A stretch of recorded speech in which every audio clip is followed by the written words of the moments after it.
अलका जी, महाराज जी आपके चरणों में दंडवत प्रणाम। महाराज जी मैं आपसे क्षमा मांगना चाहती हूँ। जब भी मैं जप करती हूँ तो आपसे और राधा रानी से अर्थ मांगती हूँ महाराज जी। कोई बात नहीं, जो चाहिए वो मांगते रहिए। जिस दिन श्री जी चाहेंगी, जैसा चाहेंगी, या तो कामना की पूर्ति कर देंगे या कामना ही हटा देंगी। हम उनके बच्चे, हम कहाँ जाएं? हमें भूख लगेगी तो भोजन मांगेंगे, हमारे अंदर कामना है तो कामना मांगेंगे। आप कृपालु हो, ऐसा कृपा करो कामना ही ना रह जाए। बस ये बढ़िया बात है कि अपने ही श्री जी से मांगे कि बाबा, जैसे माँ के पास गए, हमें इतने रुपए दीजिए, नहीं हमें चाहिए इतने, नहीं देंगे नहीं देंगे नहीं देंगे, तू बदमाश, बर्बाद करेगा। तो ये बात माँ से ही हो सकती है, दूसरे से नहीं हो सकती। आप दूसरे से रुपए मांगो तो कहेगा हमारा काम करो, जाओ उसको 5 थप्पड़ मार के आओ, 100 रुपया देंगे। दूसरा आपको फंसाने का काम करेगी, लेकिन माँ 5 थप्पड़ मारेगी, 1 रुपया नहीं देगी, क्योंकि जानती है ये बिगड़ जाएगा। और अगर जानती है कि ठीक से चल जाएगा तो 11 मांगने पर 21 दे देगी। तुम चिंता क्यों करते हो? बस ऐसे ही अनंत वात्सल्य लिए हमारी श्री जी हैं। अगर हमारे रुपया मांगने से हमारा जो सुख का हेतु भगवत प्राप्ति वो छूट जाएगी तो नहीं देंगे। अगर लगता है हाँ सही ढंग से प्रयोग की आवश्यकता है तो बिन मांगे दे देंगी। पर हम मांग रहे हैं तो हम श्री जी से मांगे, हम ये नहीं कहते ना मांगो। तुम्हें जो भी अंदर लगता है कि मांगना चाहे तो अपने प्रभु से मांगो, क्योंकि ये वही देंगे जिससे आपका कल्याण होगा। और नहीं तो फिर नहीं देंगे, चाहे जितना मांगते रहो। और अगर ना भी मांगो तो जब जो आवश्यकता होगी वो देख रहे हैं। चाह और आवश्यकता में अंतर होता है, ये ध्यान रखना। चाह में और आवश्यकता में अंतर होता है। आवश्यकता है पेट भरने की, चराचर जगत को देते हैं। चाह है कि इस होटल का आवे, इस होटल, तो अब फिर तुम्हें परेशान होना पड़ेगा।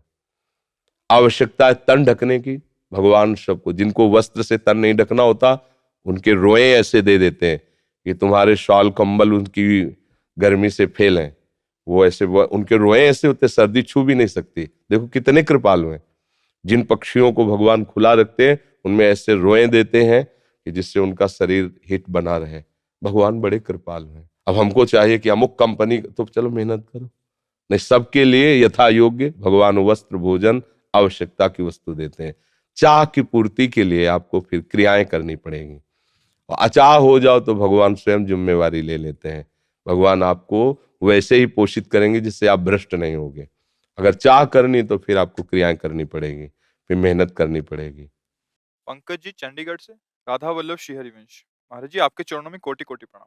महाराज जी मैं माँ दुर्गा का भक्त हूँ। माँ दुर्गा के दर्शन करना चाहता हूँ, तो मैं क्या करूँ कि वो जल्दी आ जाए महाराज जी।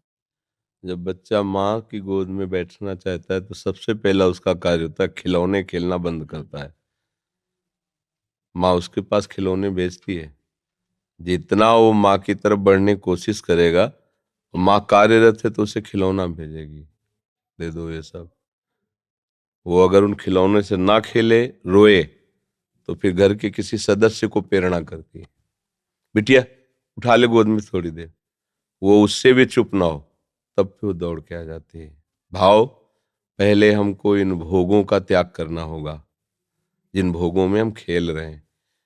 फिर हमारी अनुकूल मांगे हमारे सामने आएंगी, माँ से ना मिलने के लिए बाधा बनकर। हम उन मांगों को भी जो सोचा था, चाहा था, वो मिले, पर हम उसे स्वीकार न करें और रोते ही रहें, तो फिर मां नहीं रुक सकती। वो तो वात्सल्य में कुपुत्रो जायते क्वचिदपि कुमातानुवत। फिर वो आकर के साक्षात, पहले हमारी सामर्थ्य तो होनी चाहिए, माँ के दर्शन हो। हमारी माँ कोई प्राकृतिक माँ है क्या? आद्या शक्ति अनंत महामहिम है। वो ऐसी थोड़ी कि इन प्राकृतिक नेत्रों से ऐसे, जैसे अपनी अम्मा को ऐसे देख लेते हैं ऐसे। वो केवल तुम्हारी माँ थोड़ी, जगत माता है। और वो आद्या शक्ति है, ईश्वरी है। कोई ऐसे थोड़ी कि ऐसे देख लोगे। पहले भोगों का त्याग करो और उनकी शरण में होकर के अंदर से उनके नाम मंत्र, उनके विज्ञ जो महापुरुष जन है उनसे मंत्र लेकर और उनके भावना से भजन करो। माँ का साक्षात्कार रामकृष्ण परमहंस जी ने जब के सिद्ध हो गए ना, तो माँ का दर्शन कोई खिलवाड़ है? फिर कृष्ण और काली में कोई अंतर थोड़ी उन्हें दिखाई दे रहा था। पूरा जगत उन्हें भगवत स्वरूप नजर आया। तो माँ का साक्षात्कार मतलब ब्रह्म साक्षात्कार। माँ कोई प्राकृतिक माँ थोड़ी है या ऐसे ही गोद में बैठ जाओगे? उसके लिए ब्रह्म स्वरूप होना पड़ेगा, समस्त विकारों का त्याग करके केवल माँ की प्राप्ति के लिए। तो चाहे श्री कृष्ण प्राप्ति के लिए, चाहे माँ की प्राप्ति के लिए, वही प्रभु बने हुए हैं सब रूपों में। तो जितना सत्संग है सब उन्हीं की प्राप्ति के लिए है। आप पहले तो विकारों से बचिए, ब्रह्मचर्य का पालन कीजिए, खूब नाम जप कीजिए और लक्ष्य बनाइए कि देवी जो सर्वभूतों में व्याप्त शक्ति है, मैं उसका अनुभव करना चाहता हूँ। वो आ जाएंगी, कृपालु हैं, कृपा करके दर्शन दे। देवी प्रपन्नार्थ हरे प्रसीद, प्रसीद मातर जगतोखिलस्य, प्रसीद विश्वेश्वरी पाहि विश्वम, त्वमीश्वरी देवी चरा चरस्य। हे देवी, आप ही चराचर रूप में विराजमान हो। आ गई ना सिद्धांत के सर्वम खलविदम ब्रह्म वासुदेवा सर्वम, आ गया ना। एक ही बात है, वो तत्व एक ही है, चाहे उसे माँ कहो चाहे पिता कहो, चाहे दोस्त कहो चाहे प्रीतम कहो, वही सखा है, वही प्रीतम है, वही माँ है। तुम जिस भाव से बजोगे आ जाएगा। तुमेव माता च पिता तुमेव, तो वही शिव है, वही शक्ति है, कोई दो तो है नहीं। वही माँ है, वही पिता है। आप माँ भाव से बजोगे, हमारे प्रभु माँ भाव से आ जाएंगे। पर उनके आने के लिए जो स्वागत तैयारियां करनी वो हमें करनी होगी। हमारे हृदय में जो अभी कूड़ा करकट वासनाएं हैं, ये हटानी पड़ेगी। खूब नाम जप करे और भाव से चले तो तुम्हारी बुद्धि में ही प्रकाशित हो जाएंगी। या देवी सर्वभूतेषु बुद्धि रूपेण संस्थिता नमस्तस्यै नमस्तस्यै नमस्तस्यै नमो नमः, विराजमान हो जाएंगे बुद्धि में। देख मैं आ गई। उनके प्रचंड तेज को कोई सह सके नहीं। जब तक भजन के द्वारा अंतःकरण निर्मल, उनके प्रचंड तेज को सह सकते हो। वो शिव शक्ति है, अंबा है, आद्या शक्ति है। और एक अंश में सूर्य विद्यमान, आंख मिला के देखो 12 बजे दोपहर के, और अनंत सूर्यों जैसी कांति मां भगवती की है, महाबलशाली। त्रिभुवन में कोई पैदा नहीं हुआ कि अपने स्वरूप में आ जाए, उनसे आंख मिला ले कोई। भगवान शंकर भी चरणों में लौट गए नहीं लौट गए? तो ये बात ध्यान रखना कि ये माँ कोई ऐसी माँ नहीं है प्राकृतिक, ये आद्या शक्ति चिदानंद माँ है। ये ऐसे थोड़ी सी चुनरी और नारियल चढ़ाने से तुम्हारी कामनाओं की तो पूर्ति कर देगी, लेकिन साक्षात्कार होने के लिए फिर अपना अस्तित्व मिटाना होगा, अपने अस्तित्व का बलिदान करना होगा। अस्तित्व का बलिदान, पूर्ण समर्पण और उन्हीं का केवल चिंतन, आ जाएंगी। क्योंकि वही है, दूसरा कोई है नहीं। हमारी दृष्टि में सब एक ही परमात्मा है। उसे किसी भी नाम रूप से आप पूज कर प्राप्त कर लो, वही है, दूसरा कोई है नहीं। समझ गए?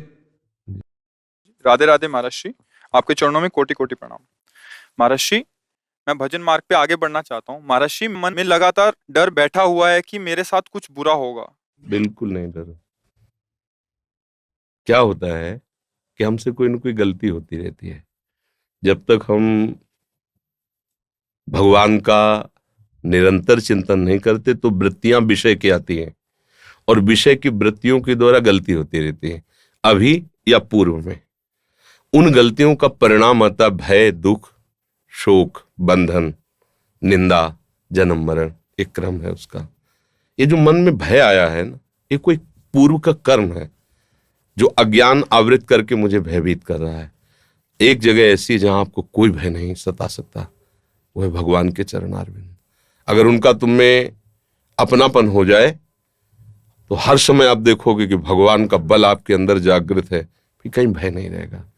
हमारा मन कई तरह से भयभीत होता है। हमारी प्राप्त सुख सामग्री न नष्ट हो जाए, हमारा प्राप्त सम्मान न नष्ट हो जाए, हमारा प्राप्त पद न नष्ट हो जाए, हमें प्राप्त शरीर न नष्ट हो जाए, इन्हीं बातों का भय रहता है। और ये सब परिवर्तनशील, इसमें भय नहीं करना है। जब रात्रि थी तो दिन आ ही रहा है, और दिन है तो रात्रि आएगी। कोई भी ताकत इसको रोक नहीं सकती है। भगवान श्री राम का राज्याभिषेक सुबह होने वाला है। पूरी अयोध्या आनंद से मगन है, और सुबह उनको 14 वर्ष का वनवास हो जाता है। पूरी अयोध्या में शोक छा जाता है। तो हम डरे क्यों? हम प्रभु के बच्चे, प्रभु के अंश हैं हम, फिर हमें डर क्यों लग रहा है? कोई कर्म है जो हमको भयभीत कर रहा है। इसलिए हमें ऐसा कर्म करना चाहिए कि वो कर्म नष्ट हो जाए और भय हमारे हृदय में न रहे। भगवान की शरणागति का पहला लक्षण है निर्भय, दूसरा है निश्चिंत, तीसरा है निशोक। जितने भी भय हैं अधर्म के कारण लगते हैं, ध्यान रखना। कहीं भी चाहे जितना गुप्त रूप से अगर छोटा सा भी अधर्म हुआ है तो सबसे पहले वो आपको भय प्रदान करेगा, फिर जलन प्रदान करेगा, फिर विघ्न रूप में वो आ जाएगा, रोग रूप में, समाज के प्रतिकूल व्यवहार रूप में आपके सामने आ जाएगा, फिर हमारा संतोष भाव बिगड़ जाएगा। भूल करके भी कोई असत आचरण न करे, और जो असत आचरण हमारे भूल से हो गए हैं उनके निदान के लिए हम, जैसे एक कांटा दूसरे कांटे से निकलता है, ऐसे हम ऐसा बलि सत आचरण करें जो उसको नष्ट कर दे। वो है भगवान का भजन, दूसरा कोई नहीं। अगर हमें जो नाम प्रिय भगवान का, राम कृष्ण हरि, नाम जप कर रहे हैं, और दूसरों में भगवत भावना अत्यंत आवश्यक है निर्भय होने के लिए। जब तक हम किसी को व्यक्ति मानते रहेंगे तब तक हमें भय लगा रहेगा। हमें यह है कि ये व्यक्ति संचलित भगवान से है और भगवान मेरे हैं, तो ये वही करेगा जो मेरा कल्याण होगा, मेरा मंगल होगा। ये बिल्कुल मेरा मंगल नहीं कर सकता। आप तो इतनी अवस्था के हैं, प्रहलाद जी 5 वर्ष की अवस्था के थे, हिरण्यकश्यप त्रिभुवन पति था, सारी शक्तियां उसके हाथ में थी, और जो मन भाया सो किया प्रहलाद के साथ, आग में जलाया, क्या क्या नहीं किया। इतना भी नहीं डरे और ना किसी भी तरह का उनको ताप प्राप्त हुआ। बस उनको था मेरा भगवान है, मेरा भगवान सर्वत्र है, वो मुझे बहुत प्यार कर रहा है, मेरी सुरक्षा भगवान कर रहा है। एक तपस्वी परीक्षा लेने के लिए चक्रवर्ती सम्राट महाराज अम्बरीश जी के पास जाता है, केवल इस बात से कि मैं तपस्या का धनी हूं, ये राजा होते हुए मेरे से भक्ति में कैसे बड़ा माना जा सकता है। परीक्षा के लिए गए और उनसे चूक हो गई। इतने महाभागवत को उन्होंने दोष ना होने पर दोषारोपण कर दिया, वो एक आगे कथा है लंबी, और कृत्या उत्पन्न कर दी। एक कदम पीछे नहीं हटे अम्बरीश जी, ऐसे ही खड़े रहे, क्यों? उनको पता है मैं भगवान का हूं, सब में भगवान की सामर्थ्य है। अगर ये कृत्या का विधान भगवान ने किया मुझे नष्ट करने तो नष्ट कर सकती है, अन्यथा नहीं। क्या हुआ? सुदर्शन चक्र प्रकट हो गया, कृत्या को नष्ट किया और दौड़ा करके पूरे त्रिभुवन में जलाया। दुर्वासा जी को मारा नहीं, क्योंकि वो भी भगवान के जन थे। हमें अगर भगवान पर विश्वास हो जाए और ये भावना हो जाए कि सब भगवान की शक्ति से संचलित है। देखो, प्रभाव अलग अलग हो सकता है यंत्र का, लेकिन बिजली तो एक ही है। हीटर में, कूलर में, चाहे वो शीतलता प्रकट करे, वह गर्मी प्रकट करे, या कोई कार्यरत हो या अकार्य, बिजली तो बिजली है। ऐसे ही कोई दुष्ट स्वभाव वाला है या अच्छे स्वभाव वाला है, वह या क्रियारत है या शांत है, सब में भगवत तत्व विराजमान है। हमें ये बात आ जाए कि तुम निर्भय हो जाएंगे, निश्चिंत। मेरे पास जो कुछ है वो कितना है? इतना छोटा सा है, अनंत ब्रह्मांड है। उन ब्रह्मांडों को रचने वाले भगवान को कितना समय लगा ब्रह्मांड रचने में? इतना। इसे निमेष कहते हैं, इतना निमेष, भ्रकुट विलास, इतना भ्रकुट विलास सृष्टि लय हुई, इतने समय में रच गया है। तो मेरे मालिक हैं। अगर किसी कारण से मेरा पद जाता है, मेरा प्रभाव जाता है, मेरी संपत्ति जाती है, मेरी अनुकूलता जाती है, तो मेरे स्वामी 1 सेकंड में इससे बड़ी अनुकूलता दे देंगे। मसका ही करें, बीरंच अजय ही मसकते। वो ब्रह्मा को मच्छर बना सकते हैं, मच्छर को ब्रह्मा बना सकते हैं। जो चेतन को जड़ करे, जड़े करे चैतन्य। जब इस बात पर विश्वास होगा तो आप निश्चिंत हो जाएंगे और आप कभी शोकित नहीं हो सकते, क्योंकि आपके पास जैसे पारसमणि मिल जाए तो किलो 2 किलो सोना चोरी हो जाए तो आपको शोक नहीं होगा, क्योंकि आप उससे जितना चाहो बना सकते हो। ऐसे भगवान अपने हो गए, भगवान से हमारा संबंध हो गया, तो त्रिभुवन की राज्य लक्ष्मी जाने पर भी आपको शोक नहीं होगा, क्योंकि माँ लक्ष्मी उनके चरणों को सहलाती रहती है। वो प्रभु मेरे यार हैं, मेरे मित्र हैं, मेरे गुरु हैं, मेरे पिता हैं, मेरी आत्मा है। तो निश्चिंतता, निर्भयता, निशोकता तभी रह सकती है जब हम प्रभु का आश्रय ले और निरंतर नाम जप का अभ्यास करें। अंदर ही अंदर जो नाम आपको प्रिय हो वो स्मरण करते रहें और कभी दूसरे का अहित ना होने दें। भगवान ने जो आपको सेवा दी, जो आपको पावर दिया, वो भगवान का पावर है। आप उसका प्रयोग करके भगवान की पूजा कीजिए। अगर लगता है ये अधर्म है तो चाहे कोई मारे भले हमें, हम उसका साथ नहीं देंगे। अगर लगता है धर्म है तो चाहे कोई मारे हमें, हम उसका साथ नहीं छोड़ेंगे। इसमें भगवान प्रसन्न हो जाते हैं। भगवान धर्मो रक्षति रक्षता, जो धर्म की रक्षा करता है धर्म। अब अपने लोग क्या हो गए हैं, हमारी बुद्धि जो है वर्तमान के सुख भोगों में इतना आसक्त हो गई कि इन सब बातों की तरफ, वो तो भगवान की आपके ऊपर कृपा है जो आप ये प्रश्न करके समझना चाहते हैं। नहीं, पदाधिकार और विषय सेवन और प्रगट में वर्तमान भोगों की बाहुल्यता में सुख बुद्धि, ये इस मार्ग की तरफ चलना ही नहीं चाहती। वर्तमान की प्रभुता में ही डूबी रहती है, फिर उसका भविष्य बहुत गिरा हुआ होता है।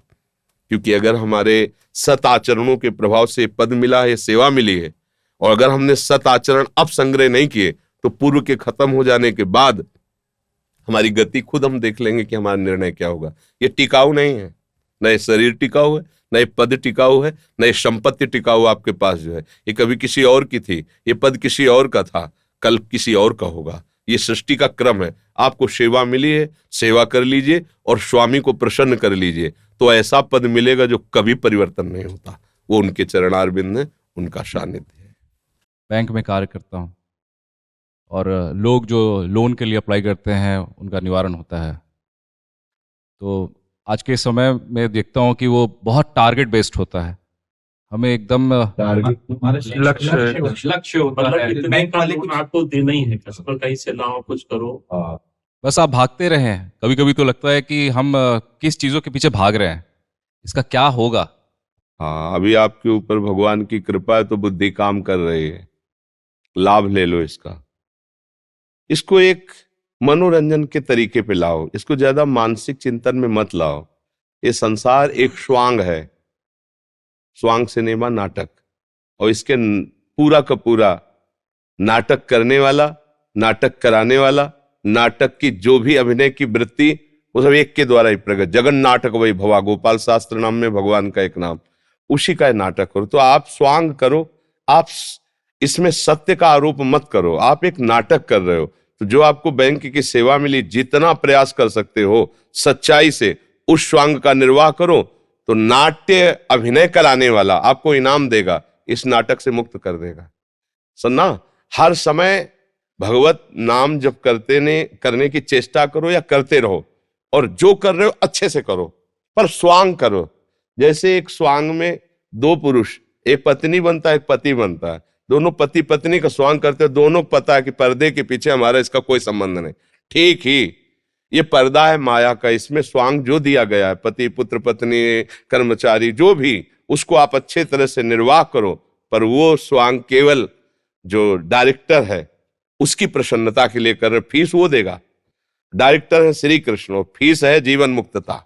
अगर आप ईमानदारी से अपने काम को करते हुए नाम जप करोगे तो संसार का कार्य भी आपको जीवन मुक्त कर देगा, भगवत प्राप्ति करा देगा। समझ रहे ना? देखो रैदास जी अपने कठोता में अपना ही काम करते तो बड़े बड़े सिद्धों को परास्त कर दिया। ऐसे रैदास जी की कहीं छवि नहीं है। वो अपने बीच चौराहे पे बैठ के जूता गांठते थे, लेकिन राम राम राम राम राम राम, उसका परिणाम क्या हुआ? बड़े बड़े सिद्ध उनके रहस्य को नहीं जान पाए। तो आपको जो कर्म मिला है वो आपकी पूजा है, और उसका फल है, पूज्य कौन है? श्री भगवान। बात बन गई।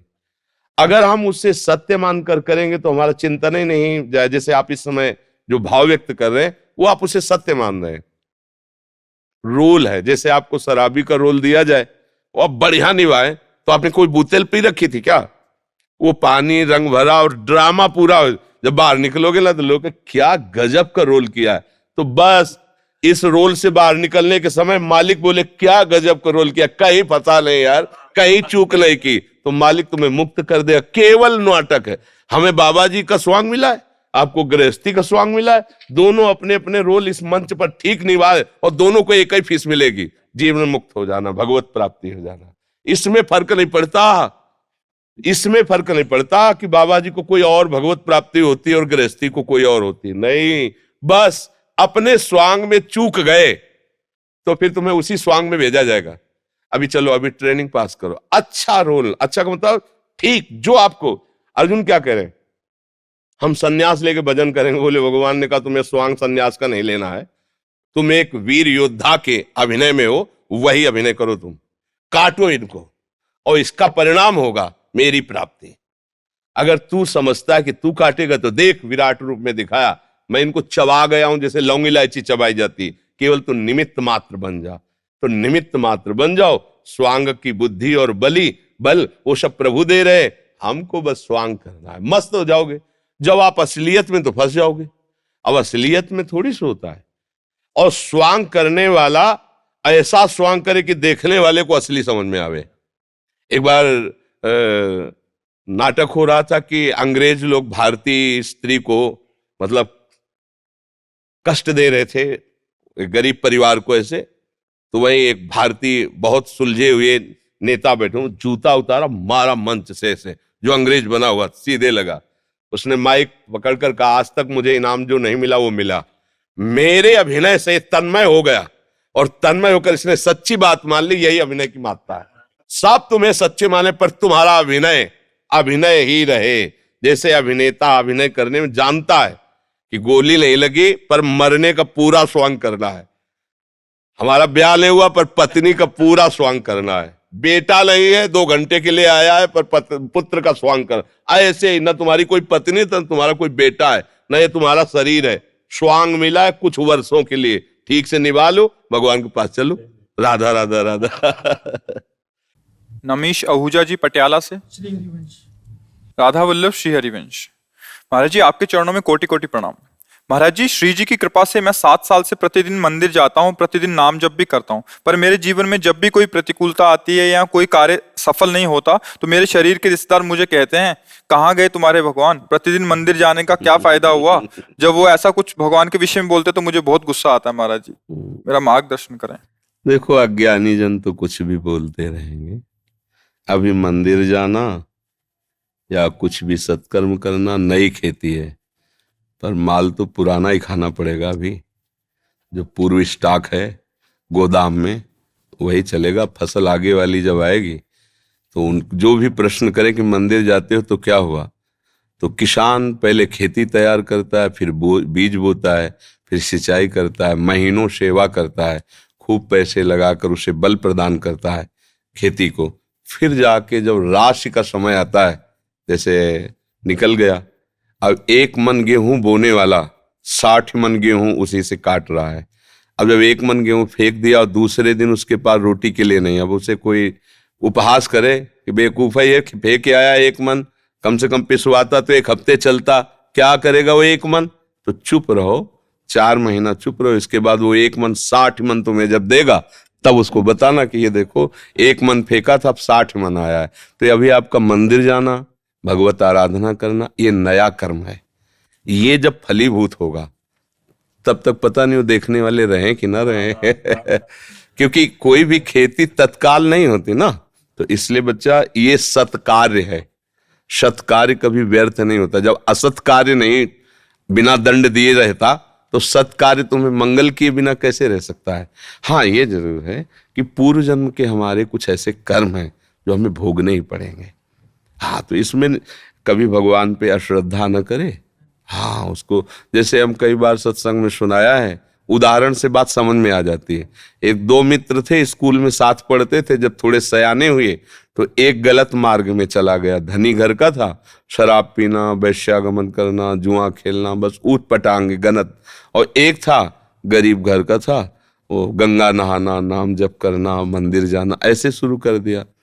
अब जो जिस मार्ग में चलता उसमें उसकी और बढ़ोतरी होती, वो और गंदा, ये और भगत। तो इसने ब्याह भी नहीं किया, नाम जप, और वो तो मतलब जितनी गंदगी।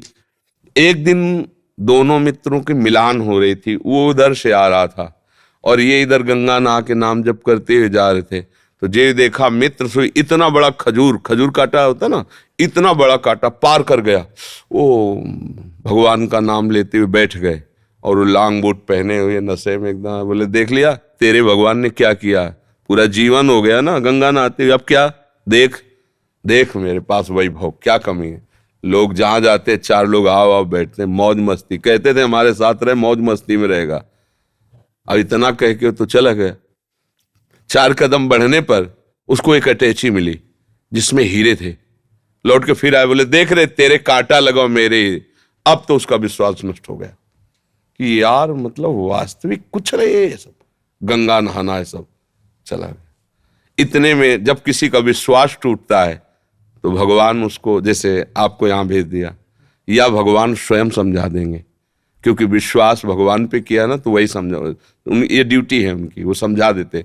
कोई ऐसा शास्त्र पढ़वा देंगे, कोई प्रवचन सुनवा देंगे, अच्छा ऐसा आपके या अंदर ही विवेक जागृत, ये उनके हाथ का बात है, वो क्या करते हैं। भगवान एक ब्राह्मण के रूप में वयोवृद्ध तपस्वी, अरे बेटा तुम्हारे कांटा लग गया क्या, राम राम। बोले, नाम मतलब पूरा जीवन हो गया नाम लेते हुए, हमको क्या मिला, वो हमारा मित्र है, शराब पीता है, व्यभिचार करता है, नाना प्रकार के, और देखो उसे अटैची में, यहाँ भोजन की व्यवस्था नहीं, पूरा जीवन हो गए। बोले पहले कांटा निकाल लेने दो, वो भगवान थे, सर से कोई पीड़ा नहीं। कहा बेटा तुम देखना चाहते हो कि उसको ऐसा क्यों है, तुम्हें ऐसा क्यों है? तो जैसे टीवी चल दे ना सीरियल, ये देखो चिप लगा दे तो पूरा सीन, और उसको पूर्व जन्म का सीन दिखाई देने लगा कि ऐसा भयानक पापाचरण पूर्व जन्म किया था, इस जन्म में इसी क्षण सूली की सजा मिलनी थी। उससे पूर्व में राजा लोग सूली की सजा देते थे। सूली के एक भाले जैसा यंत्र ऊपर से जाके छोड़ दो, गुदा द्वार में ऐसे घुस जाए, वो तड़पता हुआ कितने घंटों में, मतलब बहुत बुरी मृत्यु, बहुत बुरी मृत्यु, जैसे क्रूश की सजा, गाड़, बहुत बुरी मृत्यु। वो तुम्हारे इस भजन के प्रभाव से सारे पाप नष्ट हो गए, एक खजूर के कांटे में निकल गया। अब तुम्हारे पाप नष्ट हो गए, अब ये पुण्य और पीछे का पुण्य दोनों मिल रहे हैं। आगे चलकर तुम्हारी ऐसी उन्नति होगी जो सदा सदा के लिए सुख प्रदान करेगी। और इसका पूर्व जन्म का इतना पुण्य था कि इस समय इस प्रांत का ये राजा होता, पर इसने व्यभिचार करके पाप करके सारे पुण्य नष्ट कर दिए। अब इसको जो एक अटैची में हीरे जवाहरात मिले खाली, बस समाप्त उसका पुण्य। इसको जहां भोगेगा तहां पूर्व का पाप और अभी का पाप जब मिलेगा तो ऐसे ब्लास्ट होगा कि देखने लायक नहीं रहेगा ये। अब उसको विश्वास हुआ कि हाँ ये बात, बोले तो कभी हम नहीं छोड़ेंगे भजन। बोले हाँ, भजन व्यर्थ नहीं होता। वर्तमान में देखा जाता है कि सत्य से चलने वाला, भजन करने वाला दुखी हो सकता है, और गंदा आचरण करने वाला बढ़िया, पर ध्यान रखना वो बढ़िया तब तक है जब उसका पूर्व का पुण्य चल रहा है। जहां वो खत्म हुआ फिर देख लेना क्या बढ़िया है। रावण की खोपड़ी को जब बंदर लात मारते थे ना, कटी हुई खोपड़ी, तो मंदोदरी रो के कह रही थी, राम विमुखस हाल तुम्हारा और रहा न कोकुल रोवन। एक समय था कि जब चलता था रावण तो पृथ्वी कांपती थी, दिग्गज चिकाड़ते थे। वही भगवान के विमुख जब हुआ तो लात मारते थे खोपड़ियों, फुटबॉल की तरह रावण की खोपड़ियां। हाँ, राम विमुख हाल। तो हम लोग क्या वर्तमान को देख करके अंजाद लगा लेते हैं गलत है या सही। वर्तमान में सही चल रहा है पर बार बार उसको धोखा खाना पड़ रहा है, तो लगता है सही कहाँ है, गलत चल रहा है। और वर्तमान में गलत चल रहा है, बार बार उसकी प्रोग्रेस, उन्नति होती चली जा रही, ये मार्ग सही नहीं, नहीं भूल नहीं। सत मार्ग कभी गलत नहीं हो सकता और गलत मार्ग कभी सत्य नहीं हो सकता, और सत्य की कभी पराजय नहीं है। थोड़े दिन देखो, पांडवों को वनवास हुआ, लेकिन हस्तिनापुर का चक्रवर्ती सम्राट का अभिषेक महाराज युधिष्ठिर को ही हुआ, काट के फेंक देंगे पूरा परिवार कौरवों का, है ना। थोड़ी दिन के लिए दुर्योधन दुशासन ये सब फूल रहे थे, वो बेचारे कष्ट पा रहे थे वन में, लेकिन परिणाम भगवान श्री कृष्ण और धर्म जिसकी तरफ है, जय उसी। तो थोड़े दिन कष्ट मिलना कोई मतलब बुरी बात नहीं, परिणाम बढ़िया हो ये बात देखें। थोड़े दिन मौज मस्ती हो, परिणाम तो फिर परिणाम। अब मौजे मस्ती में तो जेलें भरी हैं, ये जेल काहे भरी है, यही भरी है। बुद्धि भ्रष्ट हो गई, गलती कर दी, आजीवन सजा, आजीवन कारावास। भैया कभी अपने विश्वास को विचलित मत होने देना, है ना। वो ऐसी शक्ति हमें देना दाता, मन का विश्वास कमजोर होना। कहीं से भी बात हो, अपनी बात, अये हे प्रभु मुझे ऐसी सामर्थ्य दो कि आपके प्रति कभी मन का विश्वास कमजोर न होने पाए। ये माया करेगी, लोग ऐसा उपहास करेंगे, बड़े भजनानंदी मन के, हो गई ना किडनी फेल। दूसरे के लिए बपली कह रहे, हो गई ना किडनी फेल, क्या अब ये प्रोग्राम पीछे का चल रहा है नहीं?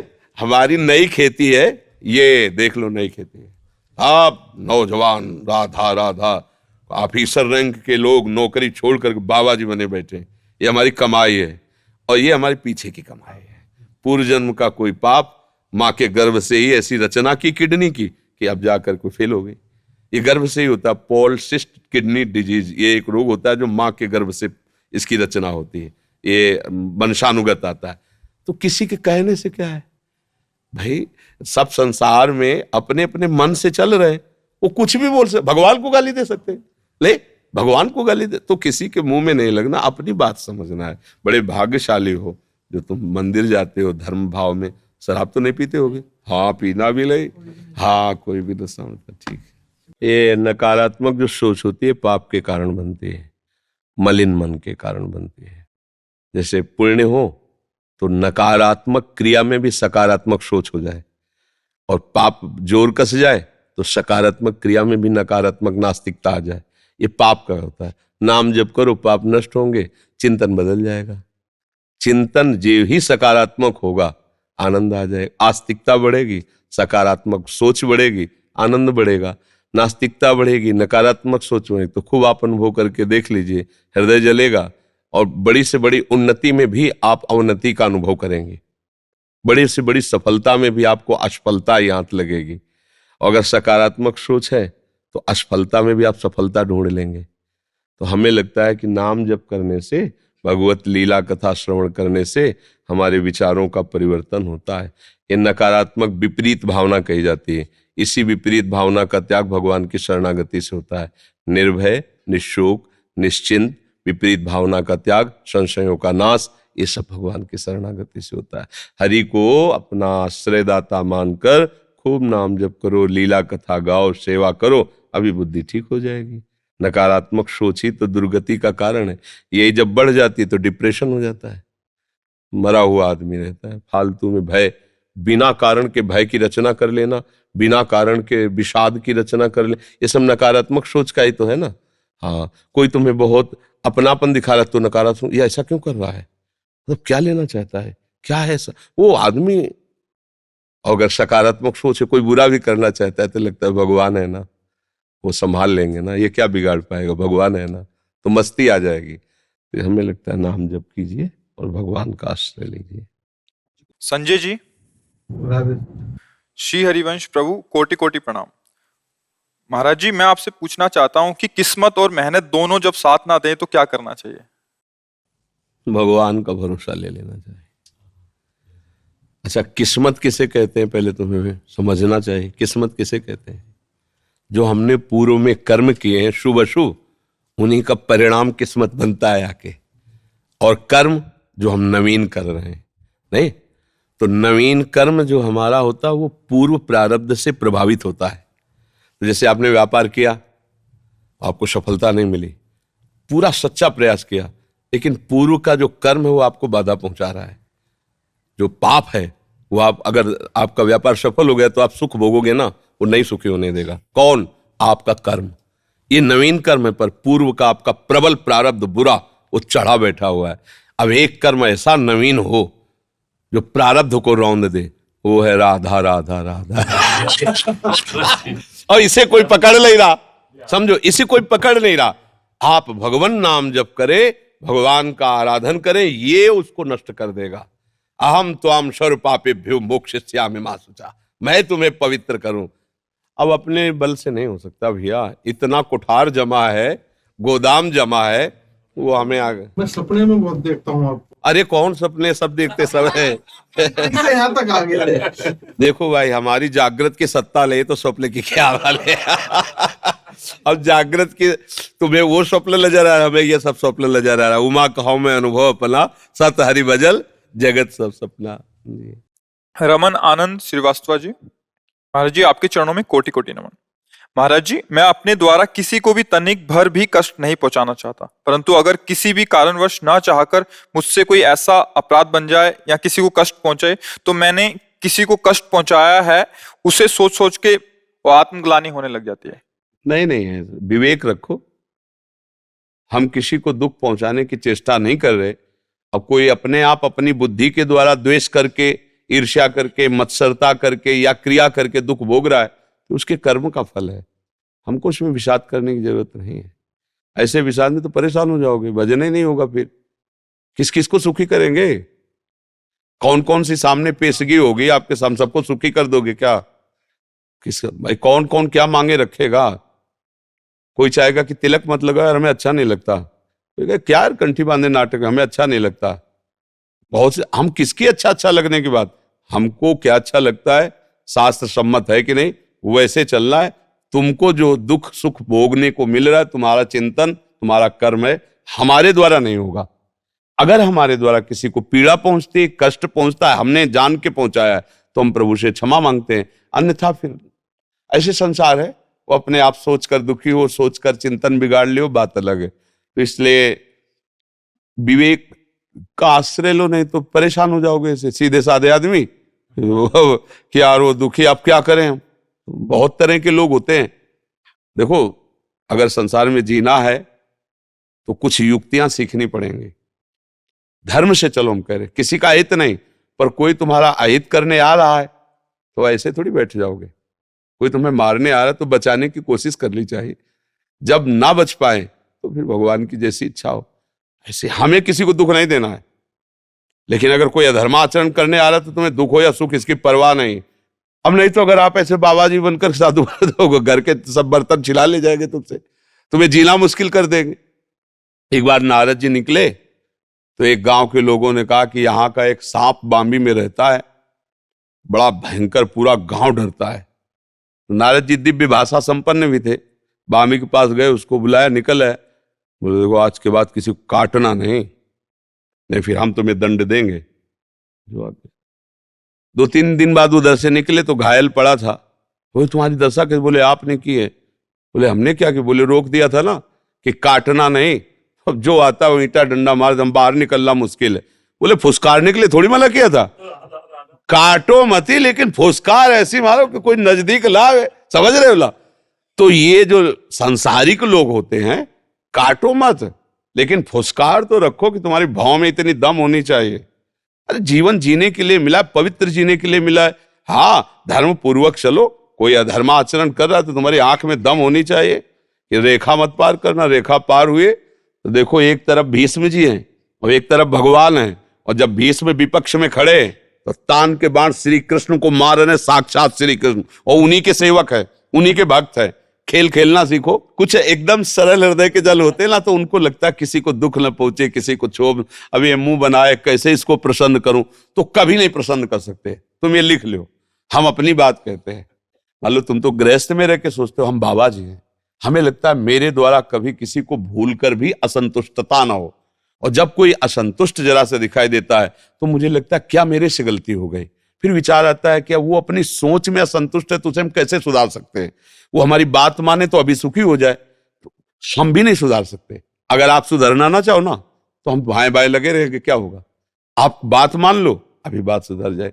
और संसार तुम्हें अच्छा कहे कभी नहीं कहेगा, पक्का समझ लो, किसी भी तरह राजी नहीं है ये।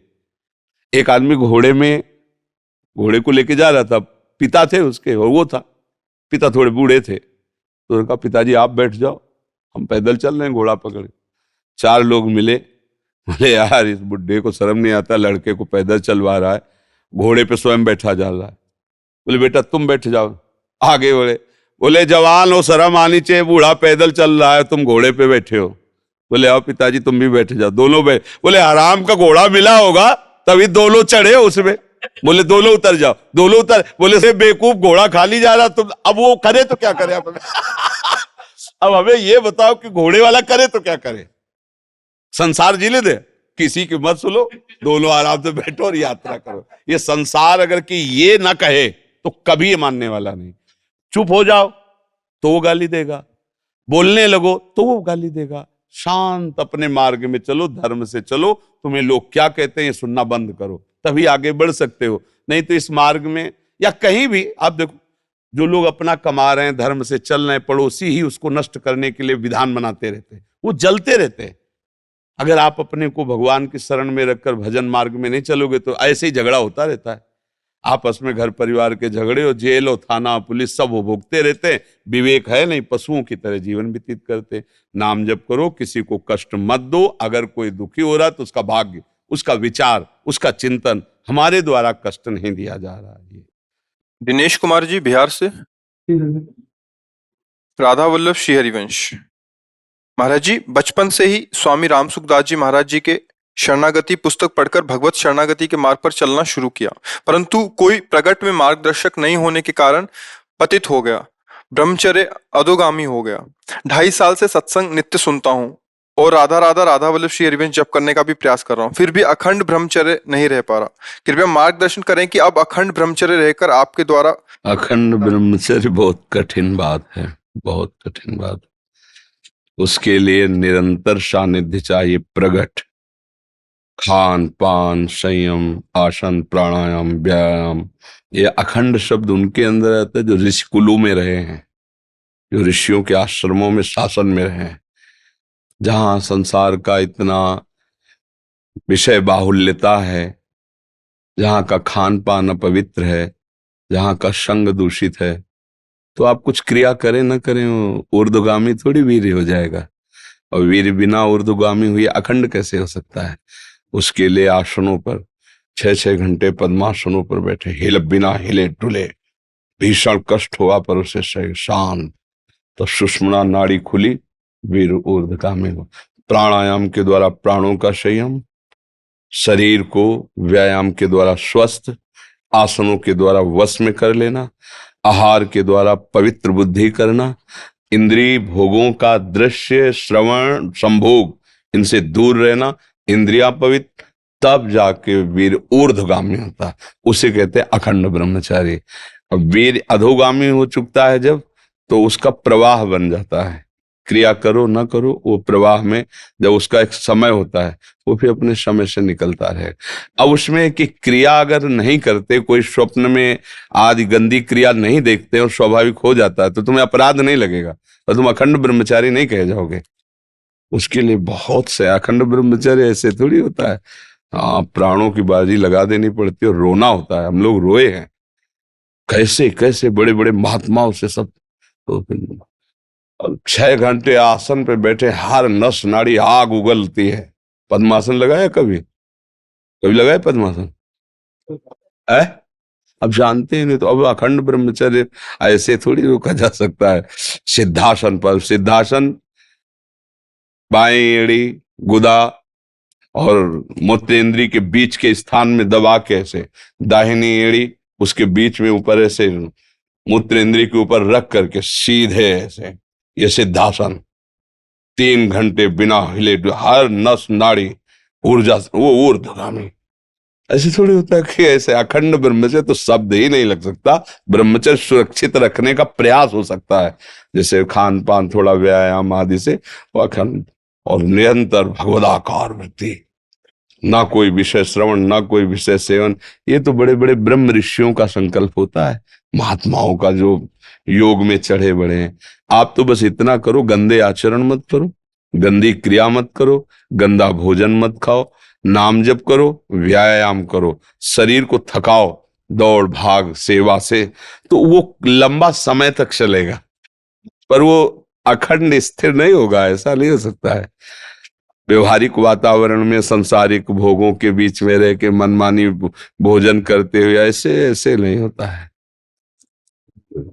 शून्याकार वृत्ति, ताओ, प्राण संयम, मन पवित्र, जितेंद्री, और फिर वीर ऊर्ध्वगामी। ये बहुत, मतलब ये शब्द तो मतलब नहीं हो सकता, क्योंकि यही अवस्था होती है ऊर्ध्वगामी करने की। तो या तो आप बाबा जी होते और फिर हम देखते कि हाँ बचपन से प्रयासरत हो, तो फिर उसमें, अब आप जानते हैं कि पद्मासन कैसे कहते से, तो ऊर्ध्वगामी कैसे? मेरुदंड 6 घंटे 8 घंटे एकदम 90 अंश के कोण में सीधा, श्वास को बिल्कुल शांत, पास बैठा हुआ है लेकिन तुम्हारी श्वास नहीं सुनाई, ऐसा नहीं, चल रही कि नहीं चल रही, एकदम शांत, प्राण संयम में, तब सुषुम्ना नाड़ी खुलती है। फिर ऊर्ध्वगामी, फिर तो मतलब जब ऊर्ध्वगामी हो गया, तब अखंड ब्रह्मचारी शब्द आता है नहीं? हाँ, अखंड तो छोड़िए, पर ब्रह्मचारी बनने की चेष्टा कीजिए। अधिक से अधिक इसका संयम हो, स्वयं से कोई गंदी चेष्टा न हो, कोई गंदा दृश्य नहीं, तो धीरे धीरे फिर लंबा समय खिंचता चला जाएगा। धीरे धीरे ऐसा होता है जी। जसविंदर कौर जी, राधे राधे महाराज जी। महाराज जी, जब हम किसी दुनिया की वस्तु की तरफ जाते हैं और मेहनत करने पर भी कुछ फल नहीं मिलता, तो हमें उस रास्ते को छोड़ देना चाहिए या स्वीकार कर लेना चाहिए कि ये भगवान की इच्छा है? हाँ, यदि वो सत्य मार्ग है, धर्म पूर्वक किया जा रहा है और उसका सही फल आपको नहीं मिल रहा है, तो हारना नहीं चाहिए। इस बार सही नहीं मिला तो आगे मिलेगा, क्योंकि अगर हमारा वो फल में विघ्न पड़ रहा है तो कोई पूर्व का कर्म है जिसका नाश हो रहा है, फल नहीं प्राप्त हो रहा, पर ये मार्ग सही है इसलिए हम हटेंगे नहीं, तो हमें एक दिन फल की प्राप्ति अवश्य हो जाएगी। ये तो मतलब प्रमाणित बात है। विद्यारण्य नाम के बहुत बड़े महापुरुष हुए, सन्यासी हुए सन्यास मार्ग में, तो गरीब ब्राह्मण के घर जन्मे हुए थे। बहुत गरीबी थी, खाने को भी नहीं था। तो उन्होंने सोचा कि मैं बालक हूं, क्या कर सकता हूं। तो यज्ञोपवीत हो गया था, गायत्री मंत्र मिला था। तो गायत्री का पुरस्चरण होता है, 24 लाख गायत्री मंत्र जपने को एक पुरस्चरण कहते हैं। उन्होंने अनुष्ठान लिया कि हे गायत्री माँ, मुझे धन मिले जिससे मेरे माता पिता की सेवा हो सके। एक पुरस्चरण किया, कुछ नहीं हाथ लगा। दूसरा पुरस्चरण, 23 पुरस्चरण किए, 23 पुरस्चरण, 24 लाख गायत्री मंत्र के। फिर माता पिता इतने पधार गए, बहुत लंबा समय व्यतीत हुआ और उन्होंने संन्यास ले लिया।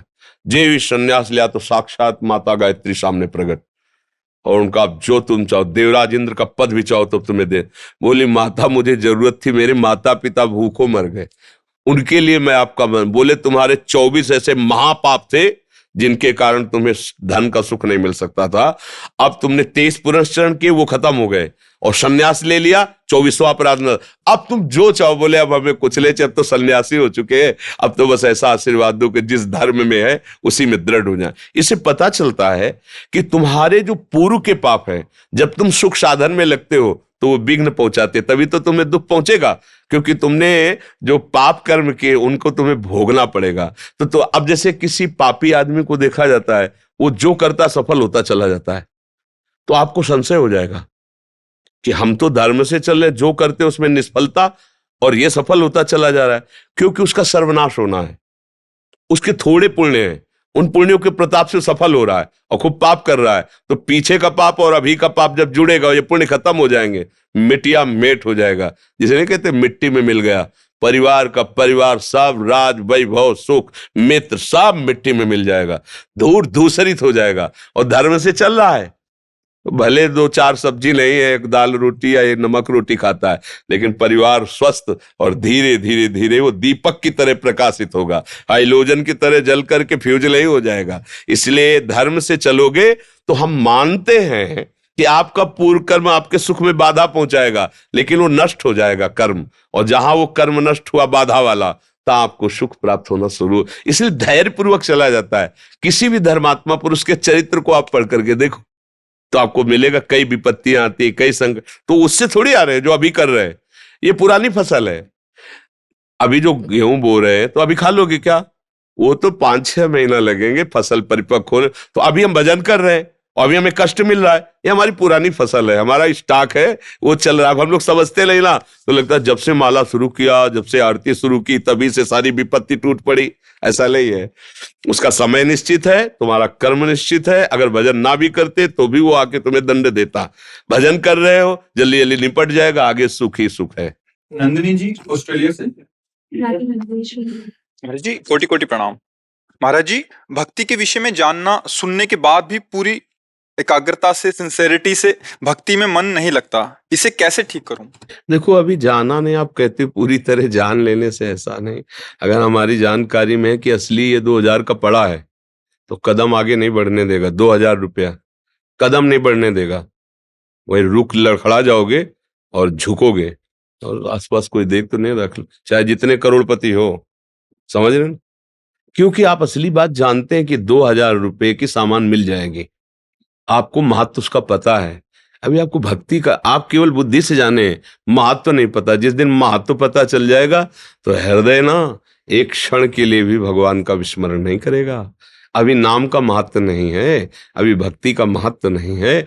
बातें बना लेना देखो अलग बात होती है, बातों को सुन लेना अलग बात होती है, बातें सुना देना अलग बात होती है, लेकिन उसका महत्व जागृत हो जाना। जैसे कंजूस आदमी 1-1 रुपया बचाता है, 1-1 रुपया बढ़ाता है और 1-1 रुपया संभाल के रखता है, ऐसे ही भक्तजन जो महत्व जान गए, राधा राधा राधा, एक श्वास में और अधिक नाम जप लें, और अधिक। और कोई अगर कह दे कि तुम भजनानंदी हो क्या, एकदम बचाता, नहीं नहीं, हम तो केवल भगवान के सहारे जी रहे, काम से भजन हो रहा, बचाता है बचाता है, तब दिव्य भक्ति का रस आ जाता है। अभी महत्व तो नहीं जाना, सुनते रहिए, जब आपकी समझ सच्ची हो जाएगी तब तद विस्मरणेन परम व्याकुलतेति। जैसे आपका रोज 5000 रुपया की प्रॉफिट होती है व्यापार में, और 1000 रुपया का घाटा, मान लो आप 4000 प्राप्त करें, तो आपको कैसा लगेगा? केवल 1000 में आपको उदासी लगेगी ना, कि यार मतलब कैसे 1000 का घाटा कैसे हो गया। लेकिन आप नाम जप करते हैं, 1 घंटा नाम नहीं जपे, भूल गए 24 घंटे में, वो अखंड स्मरण करना भक्त का स्वरूप है। आपको कभी रोना आया, कभी व्याकुलता आई, तो क्या महत्व जाना है? 1000 का महत्व जाना है तो भले कहो कि कोई बात नहीं, लेकिन अंदर अंदर आपके चलेगा कि यार थोड़ी सी चूक हो गई। अगर हम प्रयास कर लेते तो 4 की जगह 6 भी कमा सकते थे। आज एक रोज 5000 कमाते थे, आज 1000, ये घाटा कैसे पूरा हो आप सोचोगे। लेकिन दिन भर में आपने कितना भगवान का भजन छोड़ा, इसका कभी आपको गम हुआ, कभी दुख हुआ आपको? क्यों नहीं हुआ? क्योंकि महत्व तो नहीं भाई, 1000 रुपए के बराबर भी नाम का महत्व तो नहीं है। देखो ना अपनी भक्ति को, देखो अंदर से। और यहाँ क्या कह रहे हैं, त्रिभुवन की राज्य लक्ष्मी देने पर भी जो आधे पल के लिए भगवान का स्मरण, वो भक्त है। भागवत शास्त्र ऐसा कह रहे हैं, त्रिभुवन की राज्य लक्ष्मी। हमारी हालत क्या है, 150 रुपए में घंटा 2 घंटा भगवान को भूल सकते। अब भूल क्या सकते, पूरा जीवन निकल गया, याद ही नहीं कर रहे। केवल वही भोग सामग्री, धन संपत्ति, पद प्रतिष्ठा, मान, बस इसी में। तो अभी भक्ति की बातें कर लेना अलग बात है, भक्ति में हृदय हो जाना ये अलग बात है। तो अब जैसे अपने लोग कहते हैं कि मैं भक्ति सुनता हूं, भक्ति जानता हूं, वो जान भी अनजान है। जैसे स्वप्न में आपने देखा मैं जग गया हूं और मैं बाजार गया, सामान लाया, बढ़िया भोजन बनाया, खाया, लेकिन सब झूठा था, क्योंकि आप सो रहे थे। स्वप्न में ही देखा। जब ये पता चलेगा जगने पर कि यार वो तो मैं सो रहा था, स्वप्न देख रहा था, कुछ नहीं, न बाजार गया, न कोई सामान लाया, न कोई भोजन बना, और हमने खा भी लिया, अरे ये तो सब झूठा था। ऐसे ही अभी वो बात नहीं आई जिसे भक्ति कहते हैं। भक्ति यहाँ का विषय होता है, न लाज 3 लोकन की, न वेद को कहो करे, न संक भूत प्रेत की, न देव जच्छते डरे। जानते हो, भगवान का नाम चल रहा है, न संक भूत प्रेत की, न देव जच्छते डरे, सुने न कान और की, द्रवे न और इच्छना। ये भक्ति को जाना है। अब आया है रंग भक्ति का। तो अभी स्कूल में पार्टी छुइया लेके जाने लगे हैं, लेकिन पीएचडी थोड़ी कर ली है। समझ रहे ना, भक्ति का रंग चढ़ जाना अलग है, भक्ति की बातें कहना और सुनना ये भी एक अंग है उसका, वो आप पहुंचाएगी, पर अभी नहीं। अभी तो लगो, जो सुना है उस पे। जब नाम का ऐसा महत्व हो जाए कि सबसे श्रेष्ठ तुम्हें नाम लगने लगे। अभी देखो हम आपको भक्ति का रंग बताते, भक्ति में सर्वश्रेष्ठ भगवान होते हैं ना, सर्वश्रेष्ठ भगवान ही की तो भक्ति होती है ना। कोई मित्र आ जाए तो हम भगवान को भूल जाएंगे, कोई भोग सामग्री आ जाए भगवान को भूल जाएंगे। कहाँ है भगवान का स्थान? उस भोग सामग्री से भी नीचे है। भूला उसी को तो जाता है जो लघु होता है ना, क्यों? उसी को भूला जाता है जो हल्का होता है। आपके हृदय में भगवान कहाँ है? कितनी स्थान पर आपने भगवान को बैठा ला है? एक छोटी सी भोग सामग्री में, एक छोटी सी घटना में, दुखद या सुखद घटना में आप भगवान को भूल जाएंगे। कोई सुखद घटना आई तो भगवान से ज्यादा सुखद लगी ना, इसीलिए तो भूल गए ना। तो हम कहाँ भक्त हैं? जांच के देखो कहाँ भक्त है। कोई भी अभी ऐसी भक्ति का रंग नया कि भारी से भारी भोग सामग्री, सुख व्यवस्था, ऐश्वर्य या घबराहट या दुख हमें भगवान से विमुख न कर पाए, उसे भक्ति कहते हैं। खंड तैल धारावत अव्यावृत भजनात्, सब कार्य करते हुए भगवान का स्मरण चल रहा है। तो भक्ति का अभी रंग नहीं आया। खूब नाम जपने का प्रयास करो, प्रभु की सेवा करो, भोग लगा करके ही प्रसाद पाओ, थोड़ा बुद्धि शुद्ध होगी, धीरे धीरे समझ में आ जाएगा। और रोज सत्संग सुनो। आजकल तो यंत्र का बहुत बड़ा कृपा प्रसाद है कि चाहे जितने दूर हो, अब बोलो ऑस्ट्रेलिया, अमेरिका, वहां से तुम वृंदावन की बात कैसे सुन सकते हो? लेकिन यंत्र का प्रभाव है, 1 मिनट में सर्च करो, जो यहाँ हो रहा है वो सुनने को तुम्हें मिल जाएगा, देखने को मिल जाएगा। सुना, देखा, चिंतन किया, तो जो चिंतन होता है वही तुम्हारा सत्य वस्तु होती है। तो चिंतन तो करवा ही देगा। जब हम वृंदावन के संतों का दर्शन करेंगे, उनकी बात सुनेंगे, तो चिंतन नहीं होगा, वृंदावन का चिंतन होगा, संतों का, भगवान का। तो चिंतन ही हमारा बढ़ता चला जाए तो भक्ति का रंग आ जाएगा। भक्ति का स्वरूप इतना समझ लीजिए, अनन्यस चिंतयन्तो माम, अनन्य चिंतन भगवान का भक्ति है। विस्तार में तो बहुत व्याख्या है, पर इतना सीधी बात, अनन्य चिंतन। देख लीजिए, कोई भोग इंद्रिय आई, गए भगवान, भूल गए भगवान को। छोटी छोटी घटना में भूल गए भगवान, हम झगड़ने लगे, भगवान को भूल गए। अपना मान, अपना सम्मान, अपना सुख, अपनी व्यवस्था इतनी प्यारी है कि कहीं एक जगह भी हम भगवान को प्यार के लिए जगह नहीं दे पा रहे हैं। हम कहते हैं अपने को भक्त, मतलब इतना प्यार तुम्हें शरीर से है, इतना सम्मान से है कि अभी भगवान को तुमने सम्मान के ऊपर नहीं रखा है। अपमान हुआ तो उसी में खो गए। अच्छा, सम्मान हुआ, जय हो, ये तो ऐसा भूल गए, उसका चिंतन होने, मतलब भगवान कहाँ है। खास बात अंदर से आंतरिक, ये जो संतों का चिंतन चलता है उसका है ये अनुभव की बात। और जब भगवान ऐसे स्थान पे है कि न अपमान, न सम्मान, न लाभ, न हानि, न दुख, न सुख, कोई भगवान के स्थान तक नहीं पहुंच पाया, तो अखंड स्मरण चल रहा है। मस्त, वो मस्ती फिर जो अंदर जागृत होती उसे कहते हैं भगवदानंद। अभी तुम विषयानंद में है, और विषयानंद दुख ही है, लगता केवल सुखद दुख ही है। शैली पांडे जी। श्री हरिवंश। महाराज जी, आपके चरणों में कोटि कोटि प्रणाम। महाराज जी, मैं पूज्य श्री भाई जी को ही अपना गुरु मानती हूँ तथा पद रत्नाकर को गुरु कृपा से पाठ करती हूँ। महाराज जी, आपने एक एकांतिक वार्तालाप में कहा था कि आपको पूज्य भाई जी के दर्शन हो चुके हैं, कृपया मेरा भी मार्गदर्शन करें कि मुझे भी अपने सदगुरुदेव भगवान के प्रकट में दर्शन हो पाए। ये कोई मार्ग से नहीं होता है, इसमें व्याकुलता होती है। जब उनकी वाणी पढ़ करके नई अवस्था थी, तो अब हमारा तो भगवत मार्ग बचपन से रहा है ना, तो हमारा दृढ़ विश्वास, चाहे पूर्व जन्म की बात समझ लो या गुरु कृपा से समझ लो, हमें भागवतिक मार्ग पर कभी किसी बात पर संशय नहीं हुआ। जो निश्चय हुआ तो मुझे बस यही लगा अवश्य मैं प्राप्त कर लूंगा। मतलब हमारे अंदर कभी ये नहीं कि मैं कैसे प्राप्त कर सकता हूँ, ऐसा कभी नहीं आया। तो जब भाई जी की जीवनी पढ़ी, भाई जी की वाणी पढ़ी, तो फिर ये लगा कि सत्य महापुरुष तो आज भी विराजमान है, और हैं तो मिलना चाहिए। भारी व्याकुलता पैदा हुई। उस समय गंगा किनारे शमशी में रहते थे, एकदम व्याकुलता, एकांत क्षेत्र, बस रोना अंदर से। नई अवस्था थी कि आप गुरुजन मुझे मिलो, मुझे मार्ग बताओ, मैं समझूं, अगर आप नहीं मिलोगे तो मैं भटक सकता हूँ। खूब अंदर से, बस उसे आप सोना कहें या उसे तंद्रा कहें या जागृत अवस्था में ही जड़ता कहें। देखा कि एक दिव्य आफिश, भाई जी बैठे, पूज्य राधा बाबा बैठे, भाई जी ऐसे चश्मा उठा के, हाँ क्या पूछना है। हमने कहा कि भगवान श्री कृष्ण की प्राप्ति कैसे होती है। दरवाजे का बाजू पकड़े से हम खड़े, बाबा हमारी तरफ देख रहे हैं। भाई जी ने कहा जब श्री कृष्ण हो जाओगे तब श्री कृष्ण की प्राप्ति होगी। मेरी समझ में नहीं आया, बस वो थोड़ी देर के बाद दृश्य अंतर ध्यान, मेरी समझ में नहीं आया। फिर प्रार्थना की कि इसका, तब समझ में आया कि मन कृष्णमय, बुद्धि कृष्णमय, चित्त कृष्णमय, अहम कृष्णमय, सब कृष्णाकार वृत्ति हो जाएगी। तब जैसे गोपीजन रुदु सुस्वरम राजन कृष्ण दर्शन लालसा, अब वो कृष्णाकार वृत्ति है, मन बुद्धि चित्त हम सब भगवत स्वरूप। तब भगवान का साक्षात्कार, किंचन मात्र कोई चाह नहीं, कोई इच्छा नहीं। तब भाई जी की बात समझ में आई। एक बार यहीं यमुना जी में, यहाँ वृंदावन में यमुना स्नान प्रातः काल करके गोपेश्वर भगवान को जल अर्पित करते थे, क्योंकि संन्यास मार्ग का अवलंबन था, तब तक राधा वल्लभ जी के नहीं हुए थे। एकदम देखा भाई जी ऐसे दिव्य सहचरी बपू, ऐसे नील घाघरा और नील चोली ऐसे धार, तो देखा कि अरे तो भाई जी महाराज है एकदम ऐसे।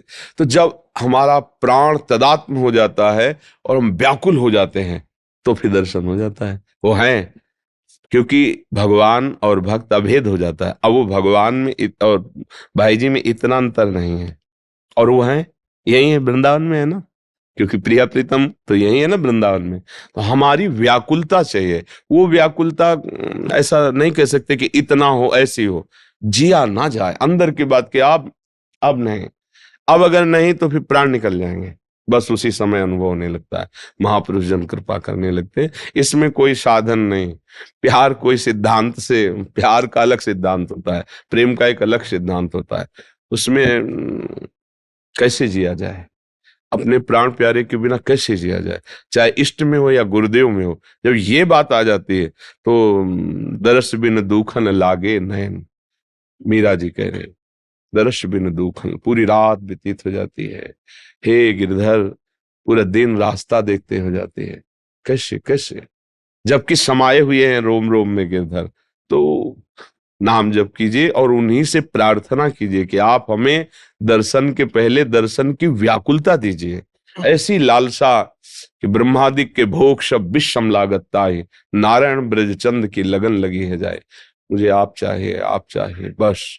तो वो एक जो पागलपन चढ़ता है ना प्रभु के लिए, वो उसका लिखा पढ़ी वाली बातें नहीं, वो अलग होता है। बिल्कुल उन्हीं से प्रार्थना कीजिए, वही ऐसी गति मति देते हैं। फिर और वो कहीं दूर थोड़ी है, जहां आप हो वही वो है। आपके हृदय में सबसे नजदीक वही है जिसे हम गुरु माना है, जिसे इष्ट माना है। हमारे हृदय से भी वो हमारे समीप नजदीक है, क्योंकि हृदय की रचना जो है ना वो प्रकृति से है और वो परमात्मा स्वरूप है। हमारा अंश भी परमात्मा, वो प्रकृति के रचना से भी बहुत नजदीक हमारे हैं। पर जब हमारे अंदर इतनी व्याकुलता हो जाए, जैसे एक शिष्य ने पूछा गुरु जी से कि भगवान के दर्शन कब होंगे, उनका व्याकुलता आ जाए तब। तो कैसी व्याकुलता होती। बोले आओ चलते हैं यमुना स्नान करने, ले गए और जो इस शिष्य डुबकी लगाई सो ऊपर चढ़ बैठे। और थोड़ी देर तो सह गए, जब श्वास और दबा दिया एकदम। बोले गुरुजी अगर अब और रुक जाते तो प्राण निकल। बोले ऐसी व्याकुलता जैसी वायु लेने के लिए हुई ना, ऐसी प्रभु के लिए जिस उसी क्षण प्रभु मिल जाएंगे। अब वो व्याकुलता कि अब जिया नहीं जा रहा, अब नहीं जिया जा रहा। जो अंदर की बात है, अंदर आग लग गई, विरह से हृदय जल रहा है, वो प्रभु देख रहे हैं। फिर वो दूर थोड़ी रहते हैं, आंखों में, चित्त में, मन में, बुद्धि में, रोम रोम में, बाहर भीतर। उद्धव जी ने यही तो देखा गोपियों को कि एक श्री कृष्ण मथुरा में बैठे, लेकिन इनके श्री कृष्ण तो इनके रोम रोम में समाये गए, इनके नेत्रों में समाये हुए हैं। बस उनका अभी तक हम लोग को उन श्री कृष्ण का परिचय नहीं हुआ जिनसे गोपी जन प्यार करती है। गोपियों की चरण धूलि की वंदना की है।